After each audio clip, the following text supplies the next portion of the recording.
Hello everyone, welcome to ANR studios. ప్రాణ స్నేహితులు బద్ధ శత్రువులుగా ఎలా మారారు అనేది సలార్ పార్ట్ 2లో చూద్దాం. అయితే ఇప్పుడు నేను చెప్పబోయే విషయం అప్పటి మహాభారతంలోనిది. భారతంలో ఉన్న ఇద్దరు స్నేహితులు బద్ధ శత్రువుల్లా ఎలా మారారు అండ్ కురుక్షేత్రం యుద్ధం జరగడానికి బీజం వాళ్ళేనని ఖచ్చితంగా చెప్పొచ్చు. ఆ ఇద్దరు స్నేహితులు ఎవరో కాదు, ద్రోణుడు మరియు ద్రుపదుడు. ద్రోణుడు భరద్వాజుని కొడుకు, ద్రుపదుడు ఋషతుని కొడుకు. భరద్వాజుడు ఋషతులు ఇద్దరు మంచి మిత్రులు, అలాగే వారి కొడుకులు మంచి మిత్రులు. ఇద్దరు ఒకే గురువు దగ్గర విద్యను అభ్యసిస్తారు. తర్వాతి కాలంలో ద్రుపదుడు పాంచాల రాజయ్యాడు. ద్రోణుడు వివాహం చేసుకున్నాక ఆయనకు అశ్వత్థామ జన్మించాడు. కానీ ఆయన దారిద్ర్యంతో పిల్లవాడికి పాలు దొరకని స్థితి. ఆ పరిస్థితిలో పరశురాముడి దగ్గరికి వెళ్లిన ద్రోణుడికి ఆయన శస్త్ర విద్యలను నేర్పిస్తాడు. కానీ ద్రోణుడికి ఆ సమయంలో కావాల్సింది ధనం, అది దొరకలేదు. దాంతో చిన్నప్పటి మిత్రుడైన ద్రుపదుడి దగ్గరికి వెళ్తాడు. కానీ ఆశించిందొకటి అయిందొకటి. ద్రుపదుడు ద్రోణుని చూసిన వెంటనే ఎవరో కొత్త వ్యక్తిని చూసినట్లు చూశాడు. నేను నీ బాల్య మిత్రుడని చెప్పినా పట్టించుకోలేదు. పైగా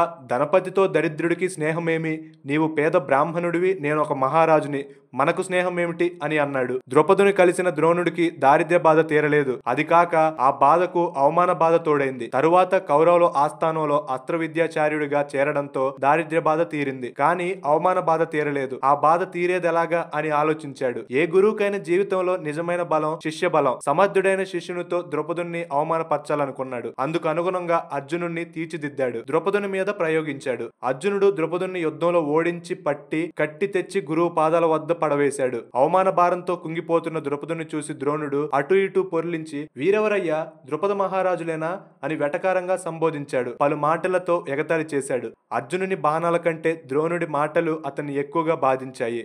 క్షత్రియుడైన ద్రుపదుడు ఆ అవమానాన్ని సహించగలడా? అయినా అర్జునుని పరాక్రమం ద్రుపదుని బాగా ఆకర్షించింది. అంతటి వీరకిషోరం తన కొడుకైతే బాగుండని అనుకున్నాడు. కానీ కొడుకు కాలేడు. అయితే అల్లుడు కావచ్చు కదా. అంతే. ద్రుపదుడు భక్తితో బ్రాహ్మణులను సేవించాడు. యజ్ఞోపయాజుల ఆధ్వర్యంలో పుత్రకామేష్టి చేశాడు. అర్జునునికి భార్య గల కూతురుని, ద్రోణుని వధించగల కొడుకుని ఇమ్మని అగ్నిహోత్రిని ప్రార్థించాడు. హోమగుండం నుండి ద్రౌపది, దుష్టద్యుములు ఉద్భవించారు. వారిలో ద్రౌపది పాండవులు ఇల్లాలుగా మారింది. దుష్టద్యుముడు భారత యుద్ధంలో సేనానిగా యుద్ధాన్ని నడిపిస్తాడు. సో ఇప్పుడు ద్రౌపది గురించి ప్రతి ఒక్కరికి తెలిసిందే. ద్రోణుడు ద్రుపదిని అవమాన సంఘటన వాళ్ళకు మాత్రమే పరిమితం కాలేదు. అవి సమాజాన్ని ప్రభావితం చేసే సంఘటనలకు దారితీశాయి. అదే ద్రుపదుడు అర్జునుడిని అల్లుడు చేసుకోవాలని ఆ వచ్చిన ఆంక్ష మహాభారత యుద్ధానికి బీజం పడింది. మహాభారతంలో ద్రౌపది పాత్ర గురించి ప్రత్యేకంగా వివరించాల్సిన పని లేదు. ఆ మహాభారతంలో కురుక్షేత్ర యుద్ధానికి ఒక మెయిన్ క్యారెక్టర్ ద్రౌపది. సో ఇది ఆ మహాయుద్ధానికి దారి తీసిన బాల్యమిత్రుల గాథ. ఈ వీడియోపై మీరేమనుకుంటున్నారో, అలాగే మీకేదైనా పురాణాల గురించి తెలుసుకోవాలనుకుంటే కింద కామెంట్ సెక్షన్ లో మెన్షన్ చేయండి. ఇటువంటి మరిన్ని వీడియోస్ కోసం వెంటనే ఏఎన్ఆర్ స్టూడియోస్ ను సబ్స్క్రైబ్ చేసుకోండి. Thank you for watching.